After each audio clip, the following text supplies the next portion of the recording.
XD45. Both of those are high-capacity, 13-round, 45 automatic pistols that are very, very reliable. Beyond that, of course, communications equipment, first aid gear, and all the training to go with it. For all this stuff, don't think just because you've bought the gear that you're ready. You really need to train with it, practice with it, know it inside and out. Get the best quality training you can. Go get training at places like Gunsight in Arizona or Front Sight in Nevada or Thunder Ranch in Oregon. There's some really good training out there, or work with one of the mobile trainers. It's really important that you get the training to go with this gear. I agree with you. Expanding on that, what about the component of waking people up in your area so that they're aware of this threat? Even if they laugh at you up front, then once things unravel, they'll start listening to you. But then there's the catch-22. If they didn't get ready, they're not going to be prepared. They're going to be demanding you take care of them. Well, that's why I recommend that people keep a low profile. I'm all for charity, and I think it's really important that people stock up. I have a 3-year supply for my family here at the ranch, but I don't look at that as a 3-year supply for one family. I look at that as a 1-year supply for 3 families. Be ready to dispense charity, but be ready to do so through an intermediary so you can keep a low profile. You want to dispense that charity through your local church, for example, quietly. You just get together with your church elders and say, okay, I've got some extra food. I want to make it available. I don't want my name to ever be mentioned. That's my take on charity. Because you know the old African saying, no good deed goes unpunished. Yes, and the old Japanese proverb, the nail that sticks up gets hammered down. So it's important that people do stock up in depth and be prepared. And, you might want to get set up with a good old-fashioned hand-cranked mimeograph machine and a couple of good old-fashioned manual typewriters, because you may have to make a local newspaper with no power grid out there to support you. But you want to be able to distribute information in your local community and be ready to do that at the drop of a hat. It's old school.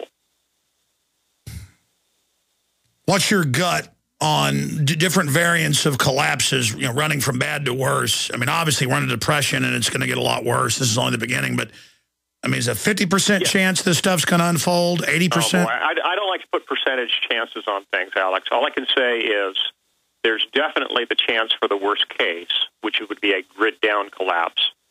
But there's a very high likelihood that we're at the minimum going to see a decades-long depression that'll start out deflationary and then flip over into the nastiest hyperinflation you could imagine. So we're going to get whipsawed by first deflation and then mass inflation. That's probably the most likely course of events. But that outside chance, that outlier, that black swan, is the possibility of a grid-down collapse. And if you're prepared for the absolute worst case or a grid-down collapse, then you can take anything lesser in stride. Don't let me interrupt. Continue with how people get ready. Well, I suggest that people study up as best they can.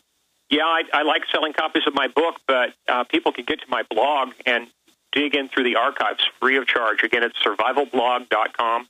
There's thousands and thousands of articles, all available free of charge. Dig in. You have no excuse. I mean, even if you're unemployed and have to use a library computer, you can get on the Internet and dig in and research this stuff. Stock up to the best of your ability, as best as your budget will allow. Team up with like-minded people in your church and your neighbors, family members, whoever. Do so quietly. You don't want to start some enormous local organization and put a target on your back, but very quietly team up with your neighbors, stock up, train, cross-train with the skills that are available within your group. There's probably someone who's prior service, military. They can teach, small unit tactics and things like NBC. You probably have people that are firefighters or former firefighters that can teach everything from CPR to how to save a house from burning down. Even the oldest member of your local community that's in your group probably knows how to do home canning and all those old-fashioned skills. And they, again, can cross-train everyone else. It's all a matter of teamwork, and it's a matter that you need to start with prayer. Sit down and pray about it. If you feel convicted, get prepared, study up, take full advantage of the free resources that are out there, and do the very best you can to prepare for your families. Author of Survivors, James Wesley Rawles, is our guest here for just a few more minutes. He'll be back with us on the Infowars Nightly News Friday. I would add I've done deep research on the very best gravity-fed stainless steel water filters out there, and I have chosen the ProPure as the best for my family. The others are great as well, but it's heads above. And by the way, we do sell those, and then it also supports our news operation when you buy the ProPure filters at Infowars.com. That's in the preparedness section. I never even talk about those. I should more because they're amazing. They're bigger, they're better, they're impregnated with colloidal silver. ProPure water filters at Infowars.com. In the few minutes we've got left, obviously Friday we'll go through your blog and go through some other areas. It's just that, looking at this, with the whole depression we're seeing, it's good to just have storable food in case things continue to collapse because you'll at least have food. Sure. I often like to say that storage food is not just for the worst case, not just for a disaster. It's also for personal disasters. What if you get laid off? You're out of work for 6 months. Well, food is one item you're not going to have to worry about. You'll always have food on the table. Also, by buying in bulk when you buy your storage food, you're eating cheap. If you buy rice in little 1-pound packages at the store, you're paying 5 times the price you would pay if you buy it in the 50-pound sacks.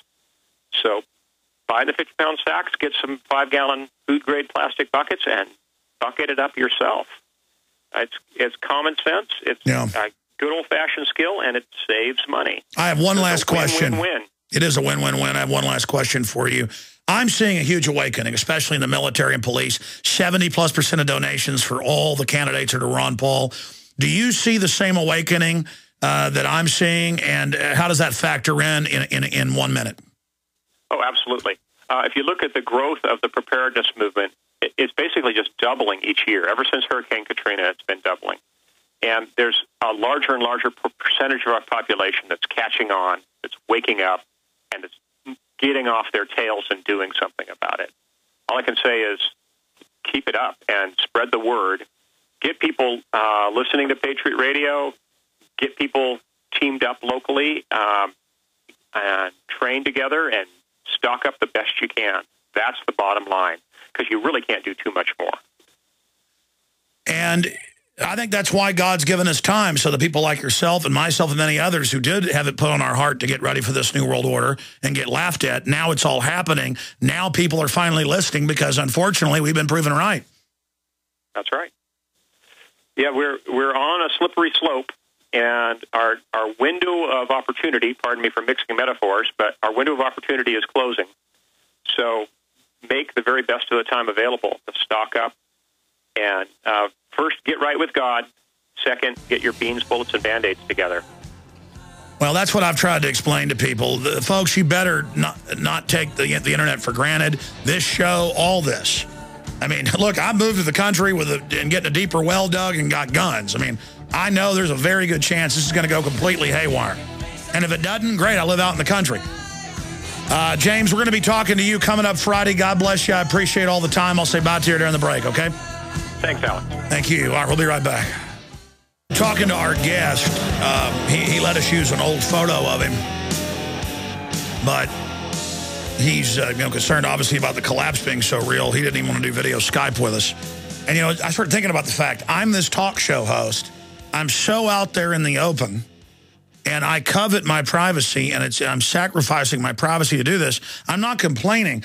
I just hope people really consciously get it, that we're sacrificing a lot to bring you this info. And again, I'm not saying thank me or call in and thank me. I'm not asking for that. Don't get me wrong.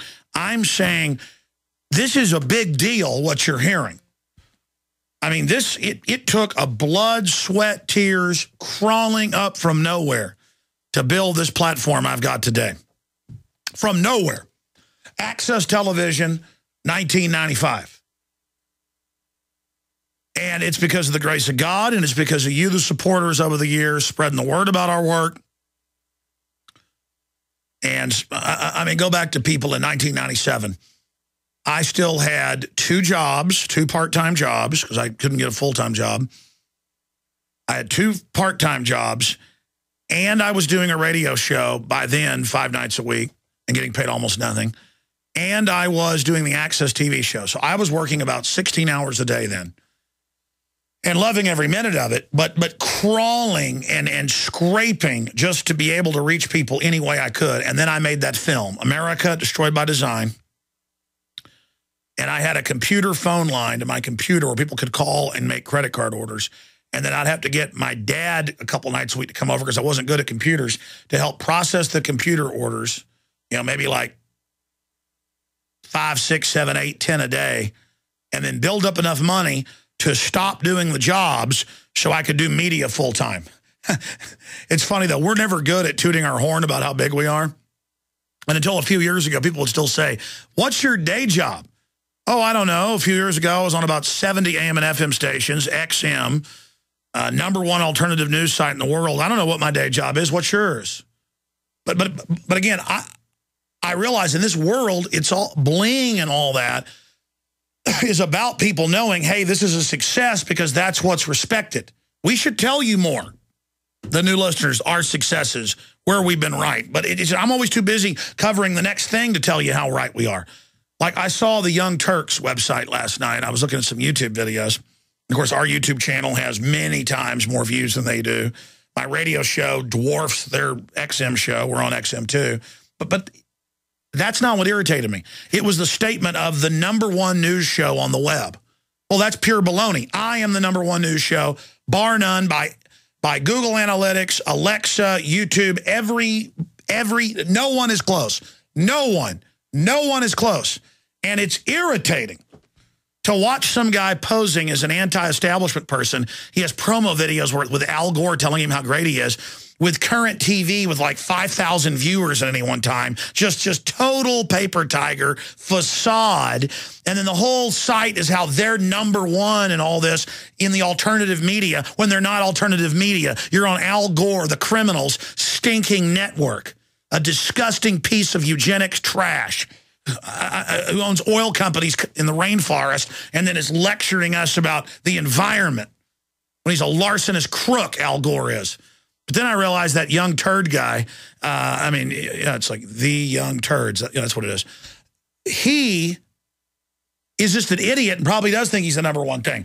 Again, I don't care about being #1 except that I am, and I'm sick of fakes saying they're #1. We're #1 and then some. Okay, #1 and then some. #1 and then some. But then I realized they attacked me a few years ago for saying CPS is taking children. That's Communist Pedophile Services. You know it as Child Protective Services. And I was going over how they take people's kids and how they have record numbers of raping them and all this, which is all in the Justice Department's own numbers, 5 times more likely than any other group. And he made a joke on his show and then the next and said I was lying and no such thing as CPS. And the next show he goes, oh, I got a lot of emails and calls. CPS, oh, that's what my wife is. We just call it something else in New York.